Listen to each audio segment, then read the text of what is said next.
রাত বাজে ২:৩০। চাঁদের আলো নাই, চারদিক হুটঘুটা অন্ধকার।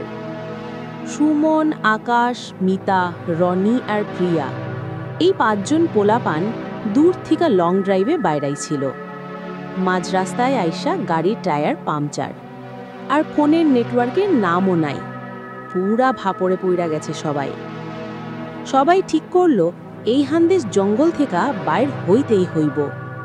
হাঁটতে হাঁটতে সামনে একটা পুরান ভাঙ্গাচোরা দোতলা বাড়ি দেখা তারা থমকাইল।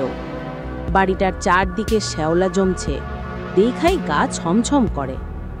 সুমন ফিসফিস কইরা কইল, কি রে পুলাপান, মনে হয় আজকার রাতটা এইখানেই পার করতে হইব। দরজাটা কাইত কইরা ঠেইলা তারা যেই না ঢুকছে, একটা ঠান্ডা বাতাস সবাইরে ধাক্কা মারল। কত দিনের পুরান গন্ধ। তারা একটা কেরোসিনের কুপির আলো জ্বালাইল।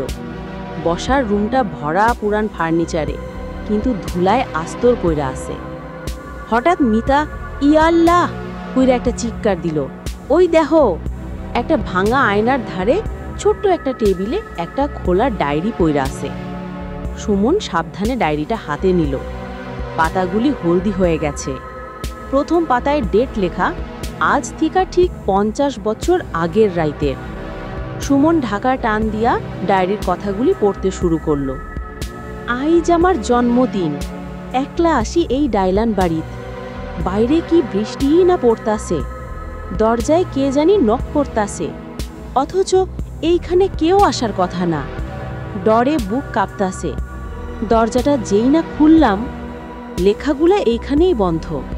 পরের পাতায় একটা গাঢ় রক্তের দাগ। সবার কলিজা শুকায় গেল। আকাশ কইল, দোস্ত চলো পালাই, এটা ভালো ঠেকতাছে না। কিন্তু তার আগেই কারেন্ট চইলা গেছে, মানে কুপির আলোটা নিভা গেল। পুরা রুম অন্ধকার। ঠিক তখনই সিঁড়ির দিক থেকে একটা ঠুক ঠুক ঠুক আওয়াজ নিচ দিকে নামা শুরু করলো। ভয়ে পোলাপানগুলার গলা শুকায়া কাঠ হয়ে গেছে। রনি ঢোকগিল্লা খালি কইল, কে কে নামতাছে? আওয়াজটা একদম তাদের সামনে আইসা থামল। অন্ধকারের মধ্যেও তারা টের পাইল তাদের একদম কাছেই কেউ একজন খাড়ায় আছে, যার নিঃশ্বাস বরফের লাহান ঠান্ডা।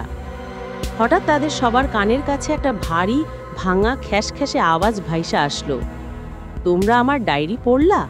আমার জন্মদিনের কিচ্ছা শুনলা? কিন্তু জানো না, আমি এখনো মেহমানরে বিদায় দেই নাই। পরের মুহূর্তে ক্রিয়া টের পাইল তার কাঁধের ওপরে একটা ঠান্ডা চিকন হাত পড়া গেছে।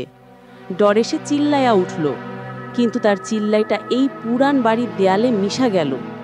পরের দিন সকালে যখন আরেকটা পার্টি হাইওয়েতে ওই পাংচার গাড়িটার কাছে আসলো, 5টা পোলাপানের কোনো খোঁজ পাইল না। তারা খালি পুরান বাড়িটার খোলা দরজার একটা জিনিস দেখল, খোলা ডায়েরিটা, যেটা লাস্ট পাতায় একটা নতুন তাজা রক্তের ছাপ, আর নিচে কাঁচা হাতে লেখা, আইজ আমার জন্মদিন, আমি নতুন মেহমান পাইলাম। গল্পটা শুনে ডল ভাগছে তো? অন্য কোনো ধরনের গল্প লাগলে কইতে পারেন।